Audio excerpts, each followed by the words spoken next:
Good morning student. आज का हमारा टॉपिक है ड्रेनेज अपवाह। नेक्स्ट टॉपिक स्टार्ट हो गया हमारा। अब सबसे पहले तो अपवाह होता क्या है? तो क्या होता है अपवाह कि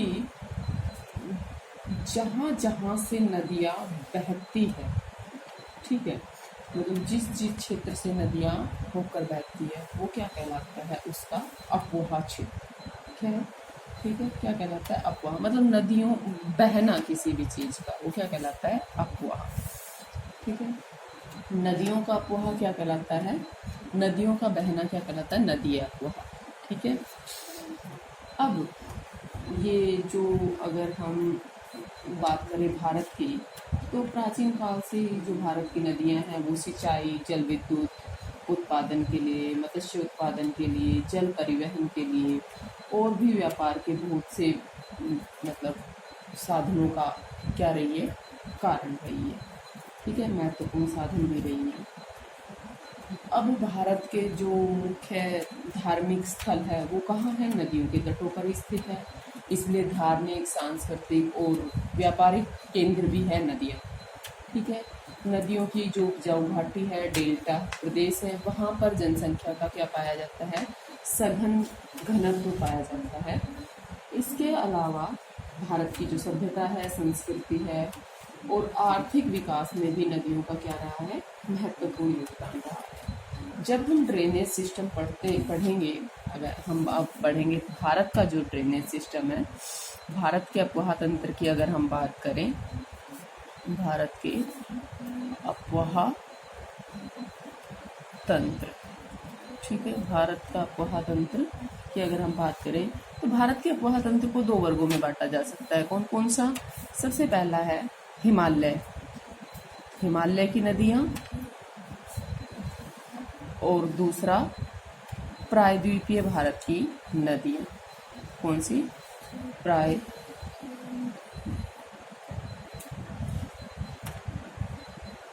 प्रायद्वीपीय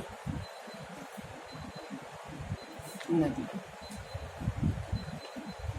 ठीक है, 2 पार्ट में डिवाइड कर सकते हैं। जो हिमालय से निकलने वाली नदियां हैं उनको क्या बोलते हैं? हिमालय की नदियां। और जो प्रायद्वीपीय भारत से निकलती है उनको क्या बोलते हैं? प्रायद्वीपीय नदियां। अब हिमालय के अगर अपवाह तंत्र की बात करें हम ड्रेनेज सिस्टम की, तो इसको 3 पार्ट में डिवाइड किया जा सकता है। कौन कौन सा? सबसे पहले आता है, पहले नंबर पे आता है क्या? सिंधु अपवाह तंत्र। क्या आता है? सिंधु अपवाह तंत्र। और दूसरा गंगा अपवाह तंत्र। क्या आता है? गंगा। और तीसरा है ब्रह्मपुत्र। ठीक है, क्या है? ब्रह्मपुत्र अपवाह तंत्र। और प्रायद्वीपीय भारत की अगर हम बात करें तो इसमें सब डिवीजन नहीं है, इसमें 2 पार्ट में आएगा। क्या? इसमें इनका जो गिरने का स्थान होता है या इनका जब नदियाँ क्या करती है, सागर में मिलती है, उसके आधार पर इसमें 2 पार्ट में डिवाइड किया गया है। कौन सा? पहले तो बंगाल की खाड़ी में गिरने वाली नदियाँ। कौन सी? बंगाल की खाड़ी में गिरने वाली नदियाँ।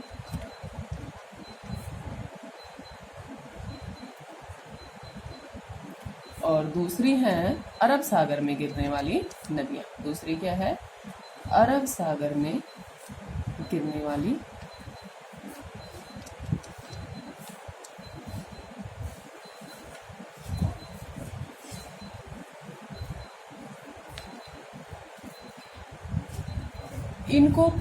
इनको पूर्वी और पश्चिमी नदियां भी बोल सकते हैं।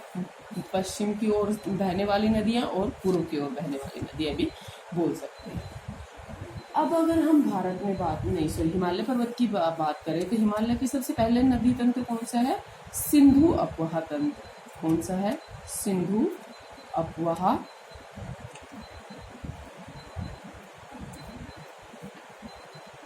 तंत्र। ठीक है, सिंधु अपवाह तंत्र क्या है?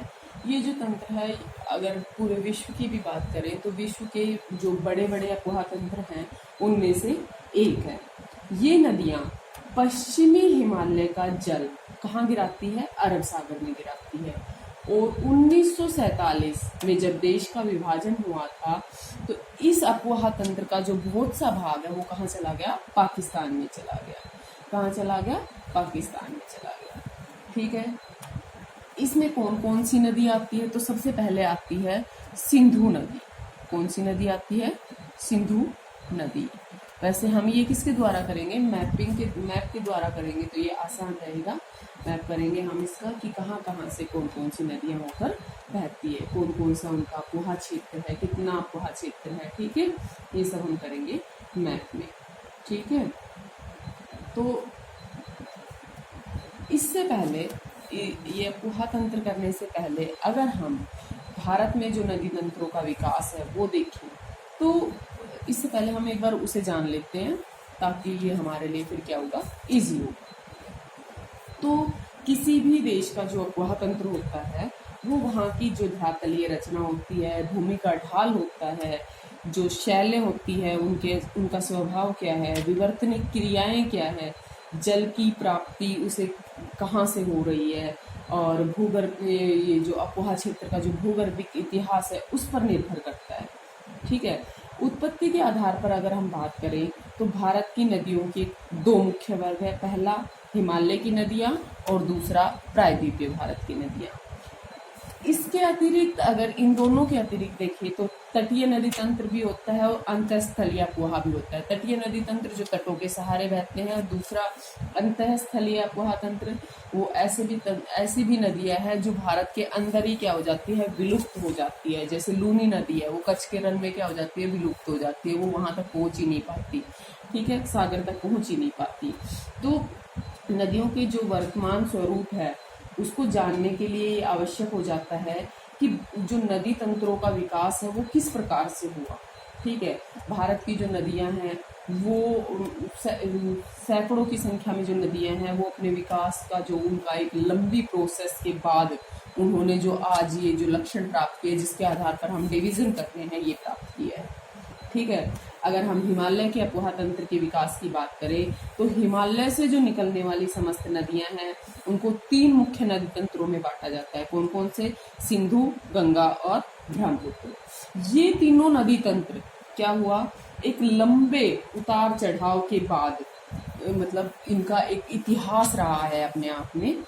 ठीक है, ये नदियां कहाँ से निकलती है, तिब्बत के पठार के जो दक्षिणी ढाल है उनसे निकलकर हिमालय का जो अक्ष है उसके समानांतर बहती हुई और अचानक से क्या करती है, दक्षिण में मुड़ जाती है। सारी की सारी नदियां, सिंधु भी, गंगा भी और ब्रह्मपुत्र भी कहाँ से निकलती है, तिब्बत के पठार से निकलती है। तिब्बत के पठार से निकलने के बाद अचानक से क्या होती है, ये हिमालय के जो मुख्य अक्ष है या उसका जो एक्सिस है उसके ऐसे ऐसे उसके साथ साथ बहते बहते और कहाँ मुड़ जाती है।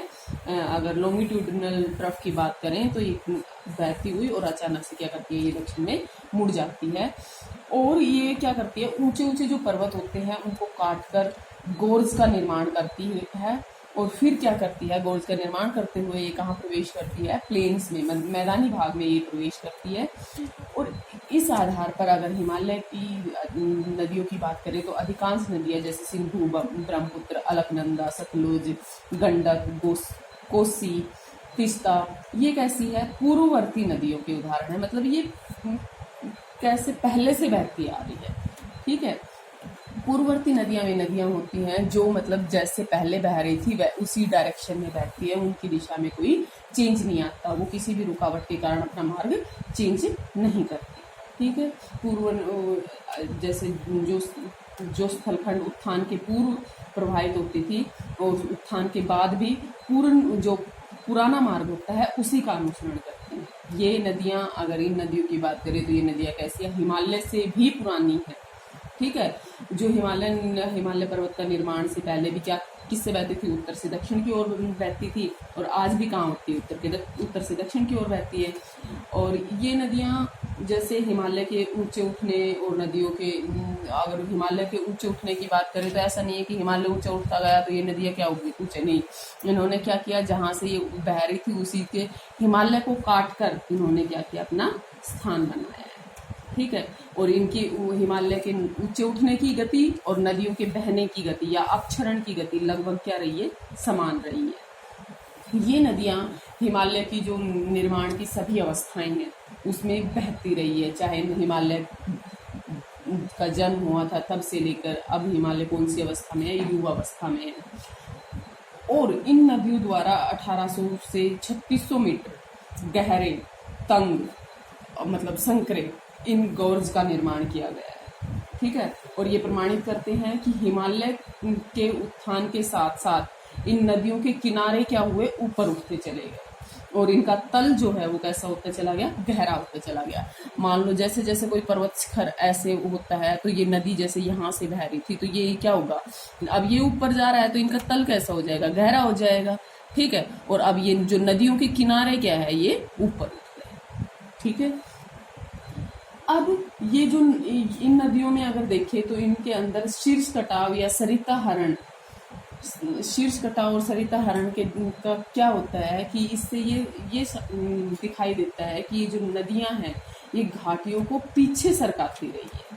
ठीक है, हिमालय की जो नदियां हैं वो पूर्ववर्ती है, अनुवर्ती नहीं है। अनुवर्ती का मतलब होता है जैसे जैसे मान लो हिमालय पर्वत का उत्थान हुआ तो ये नदी यहाँ से क्या ये इसको काट कर ना बहती हुई इसके सहारे सहारे अगर बहने लग जाती, लेकिन इन्होंने क्या किया, हिमालय को काट कर अपना स्थान जैसे पहले बह रही थी आज भी वैसे ही बह रही है, तो ये कहलाती है पूर्ववर्ती नदियां। और अगर ये यहाँ से इसका कटाव ना करके इसके समानांतर बहने लगती तो वो क्या कहलाती, अनुवर्ती नदियां।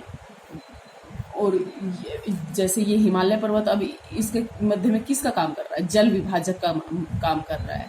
और हम कह सकते हैं कि जल विभाजक के जो समानांतर बहती है वो नदियां कैसी कहलाती है, अनुवर्ती नदियां। और हिमालय की जितनी भी मतलब ज्यादातर नदियां क्या है, अनुवर्ती नहीं है, ज्यादातर क्या सारी ही नदियां अनुवर्ती नहीं। ठीक है, और हिमालय की जो नदियां हैं उनसे संबंधित एक धारणा है, एक विचारधारा है। कौन सी विचारधारा है, उसका क्या नाम है, उसका नाम है हिमालय नदियों के विकास से संबंधित शिवालिक अथवा हिंद ब्राह्म विचारधारा।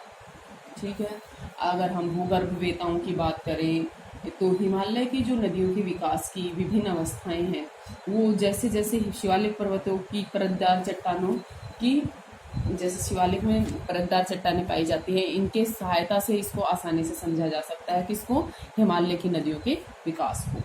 कैसे कि हिमालय के दक्षिण में क्या है, हिमालय के दक्षिण में क्या है, शिवालिक पहाड़ियां है। और ये कैसी है, इसमें क्या क्या देखो, बालुका, मृत्तिका और जो गोलाश्म कांग्लोमेरेट होते हैं उनके जलोढ़ से ये शिवालिक का निर्माण हुआ है। और भूवैज्ञानिकों का मानना है कि इन जो लेयर्स का निक्षेपण है ये ऐसी नदियों के द्वारा किया गया है जो मायोसीन काल से असम से हिमालय के गिरिपद के साथ साथ अनुदैर्ध्य विस्तार में बहती हुई सुलेमान किरथर कहाँ है, मैंने मैपिंग करवाई थी जब आपको करवाया था, कहाँ है, पाकिस्तान में। सुलेमान किरथर के सहारे, जैसे अगर हम मैप में देखें तो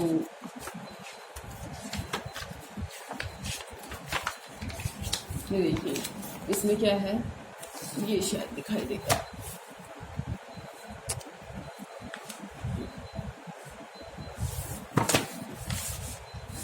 ठीक है। ये क्या है कि इसमें ये जो नदियां हैं, ये जो शिवालिक जो पर्वत है इनका उत्थान कह रहे हैं कि मायोसीन काल में असम हिमालय है, इसके गिरिपद के साथ साथ अनुदैर्ध्य में, जैसे अनुदैर्ध्य में बढ़ती हुई ये जैसे देखिए सुलेमान है, किरथर है, इनके सहारे बहती हुई उत्तर पश्चिम कॉर्नर में जैसे ये यहाँ से आई, ठीक है, और ये उत्तर पश्चिम कॉर्नर में पहुंचकर ये क्या हो गई, दक्षिण में मुड़ गई। ये देखिए सिंधु का मैदान आपको दिखाई दे रहा है, ये क्या हुआ, दक्षिण में मुड़ गई। और दक्षिण में मुड़कर ये किस में जा मिली, अरब सागर में मिल गई। और जो पास्को नाम के एक वैज्ञानिक हुए हैं, उन्होंने इस नदी को हिंद ब्रह्मा, क्या कहा, हिंद ब्रह्मा, तथा जो पिलग्रिम थे उन्होंने शिवालिक का नाम दिया। पैस्को ने तो क्या नाम दिया इस नदी को, हिंद ब्रह्मा, और पिलग्रिम ने क्या नाम दिया, शिवालिक का नाम दिया। ऐसा विश्वास है कि जो हिंद ब्रह्मा नदी है वो सिंधु, गंगा और ब्रह्मपुत्र सहित हिमालय से जो निकलने वाली जो और भी नदियां हैं उनके समस्त जल को कहाँ करती है, अरब सागर तक ले जाती थी। ये माना जाता है क्या है कि जो हिंद ब्रह्मा नदी है ये सिंधु, गंगा, ब्रह्मपुत्र या जो हिमालय पर्वत में जितनी भी बहने वाली नदियां हैं इन सभी के समस्त जल को कहाँ लेकर जाती थी, अरब सागर तक ले जाती थी। और शिवालिक के जो निक्षेप है, निक्षेप की मोटाई और विस्तार हिंद ब्रह्मा नदी द्वारा क्या किए गए, बड़े पैमाने पर किए गए निक्षेपण को प्रमाणित करती है। यहाँ पर जो निक्षेपण पाया जाता है, इस शिवालिक के निक्षेपों की जो मोटाई पाई जाती है वो हिंद ब्रह्मा, ऐसा माना जाता है कि हिंद ब्रह्मा जो नदी थी उन्होंने निक्षेपित किया है। इसका निर्माण किसने किया है, हिंद ब्रह्मा नदी ने किया है। अगर कालांतर जैसे जैसे टाइम बीतता गया क्या हुआ, जो ऐतिहासिक नदी थी वो क्या हुई, बहुत से तंत्रों और नदी उपतंत्रों में बट गई। जैसे पहला सिंधु नदी में बट गई, ठीक है, सिंधु नदी। फिर पंजाब में जो सिंधु नदी की सहायक नदियां हैं, पांच सहायक नदियां कौन कौन सी, सतलज, रावी, चिनाब, व्यास और झेलम। ये किसकी सहायक नदियां हैं, किसकी सहायक नदियां हैं, सिंधु की। और ये कहाँ मिलती है ज्यादा, ये सारी ये पंजाब और जम्मू कश्मीर, ठीक है। फिर गंगा और हिमालय से निकलने वाली उसकी सहायक नदियां, गंगा की सहायक नदी कौन सी है, ब्रह्मपुत्र है, कोसी है, घाघरा है, गंडक है, ठीक है। फिर उसके बाद ब्रह्मपुत्र का जो भाग असम में है वो, और हिमालय से निकलने वाली उसकी सहायक नदियां कौन कौन सी है, जैसे तिस्ता है, ये सब क्या है, ब्रह्मपुत्र की सहायक नदी है। फिर जो हिंदू ब्रह्मा नदी है उसका जो विच्छेदन हुआ वो उसके कारण क्या थे, भाई किन कारणों से उसका विच्छेदन हुआ। पहले माना जाता है कि ये सिंधु, गंगा, ब्रह्मपुत्र ये सारी क्या थी, एक नदी थी, और ये नदी यहाँ से बहती हुई कहाँ चली जाती थी, सुलेमान और पृथ्वी श्रेणियों के सारे अरब सागर में गिरती थी। लेकिन इन सब का विच्छेदन क्यों हुआ, क्या हुआ कि जो अत्यंत नूतन या प्लेस्टोसीन युग में जो भूगर्भिक हलचलें हुई थी, जिनके कारण पोतावर पठार भी कहाँ है, पाकिस्तान में है, पोतावर पठार का उत्थान जब हुआ तो ये भी एक कारण था इन नदियों के डिवीजन का। दूसरा, इस नदी की जो निचली घाटी है उसमें उसकी सहायक नदियों ने क्या कर दिया, उसका शीर्ष मुख अपर्दन होता है, हेडवर्ड इरोजन जिसको बोलते हैं, वो करना शुरू करती है। किस नदी ने, इस सिंधु नदी ने, और इसकी सहायक नदी जो निचली घाटी में बहती थी, ठीक है। अब इन परिवर्तनों से क्या हुआ, जो हिंदू ब्रह्मा नदी के जो प्रवाह की दिशा है उसमें क्या हुआ, प्रत्यावर्तन हुआ, ठीक है। नदी का जो उत्तरी भाग था वो सिंधु के रूप में विकसित हुआ, और जो मध्य में जो विच्छेदित भाग था या मुख्य धारा का जो शेष भाग था वो वर्तमान में क्या है, गंगा के रूप में बंगाल की खाड़ी की ओर प्रवाहित हो रहा है, ठीक है। गंगा ने यमुना को अपनी सहायक नदी के रूप में मिला लिया। भाई क्या हुआ, गंगा की सहायक सबसे बड़ी सहायक नदी कौन सी है, यमुना है। और इस घटना से पूर्व क्या थी, जो यमुना थी वो दक्षिण पश्चिमी दिशा में बहती थी, इस साइड बहती थी यमुना, इस साइड नहीं बहती थी, ठीक है।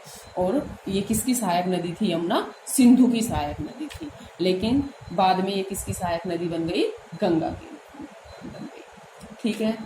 इसके बाद सिंधु तथा गंगा नदी तंत्रों के बीच में जो सहायक नदियों का विनिमय था, उनके मध्य में जो प्रदेश थे, जैसे एक बोलते हैं सब रिसेंट पीरियड की घटना घटित हुई, जिसमें जो हिंद ब्रह्मा की जो मूल नदी थी, जैसे हिंद ब्रह्मा जो एक नदी थी उसके जो उससे जो ये हिमालय की वर्तमान जो नदियां हैं इनका विकास हुआ। वर्तमान नदियां कौन सी, इधर कौन सी नदी आ गई, सिंधु नदी आ गई, और इधर कौन सी आ गई, गंगा नदी आ गई, ठीक है। इनका विकास हुआ।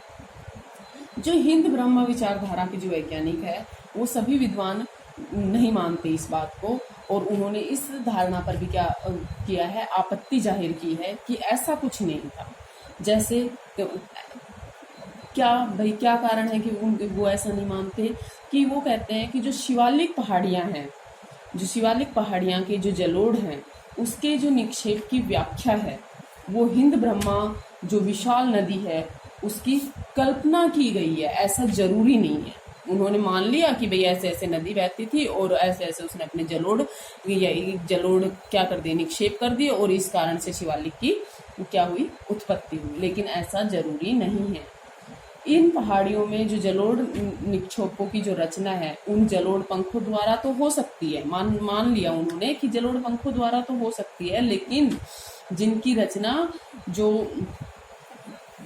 क्या हुआ होगा कि जैसे हिमालय से निकलने वाली नदियां हैं और ये जो नदी थी, इनके जलोढ़ आपस में मिलने से, जैसे इसके निक्षेप भी मिल गए और हिमालय से निकलने वाले निक्षेप भी मिल गए, और बाद में ये जो जैसे जैसे मतलब इनका निक्षेप होता गया तो ये किस में मिल गए, ये आपस में मिल गए, और ये जो जलोढ़ पंख ये आपस में मिल गए, और इस वजह से किसकी रचना हुई, शिवालिक पहाड़ियों की, ऐसा मानते हैं। दूसरा कारण क्या था, असम और जो गंगा डेल्टा में जो निक्षेपण का इतिहास है उसमें जैसे गंगा ब्रह्मपुत्र का डेल्टा कहाँ है, ये है असम से, ये ब्रह्मपुत्र नदी आती है और गंगा नदी इधर से आती है, तो बांग्लादेश और ये पश्चिमी बंगाल के ये क्या है, सिंधु गंगा ब्रह्मपुत्र का क्या है, डेल्टा है। लेकिन हिंद ब्रह्मा की अवधारणा क्या थी कि ये नदियां तो इधर बहती थी, भाई यहाँ से असम से होती हुई ये इसके समानांतर आके ये नदियां तो इधर बहती थी, अरब सागर में गिरती थी, तो ऐसा कैसे पॉसिबल है कि ये डेल्टा बन जाए,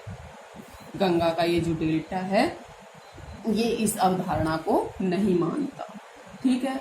और प्रायद्वीपीय पठार के जो दो उत्तरी प्रक्षेप है, जैसे राजमहल की पहाड़ियां हैं, ठीक है, राजमहल की पहाड़ियां और शिलांग पठार है, जो शिलोंग का पठार है ये प्रायद्वीपीय पठार का भाग था, लेकिन ये बीच में मालदा गैप के कारण ये क्या हो गया, इससे अलग हो गया, ठीक है। जो इनके बीच में जो ये जलोढ़ों की मोटी परत है, ये ऐसा माना जाता है कि भाई ये थोड़े टाइम पीरियड की तो है नहीं, जितना टाइम पीरियड इन्होंने हिंदू ब्रह्मा नदी का दिखाया है इतने टाइम पीरियड की तो है नहीं, इससे बहुत ज्यादा टाइम लगना था, तब ये इसका निक्षेप, ये जो निक्षेप यहाँ पाया जाता है तब इनका निर्माण होगा। पर इतना समय तो ये बता ही नहीं रहे, ये समय बता रहे हैं कम कि हिंदू ब्रह्मा जो नदी थी वो उस टाइम पे बहती थी मायसीन काल में, लेकिन ये मानते हैं कि ये जो ये मालदा गैप है, ये शिलोंग का पठार है या राजमहल पहाड़िया है, इनका जो निर्माण हुआ है वो तो ये इनके बीच में जो गैप पाया जा रहा है उसका निर्माण तो बहुत पहले से संभव है, ठीक है। नेक्स्ट क्लास में हम आगे करेंगे इसका विकास के नेक्स्ट पॉइंट पढ़ेंगे। Thank you.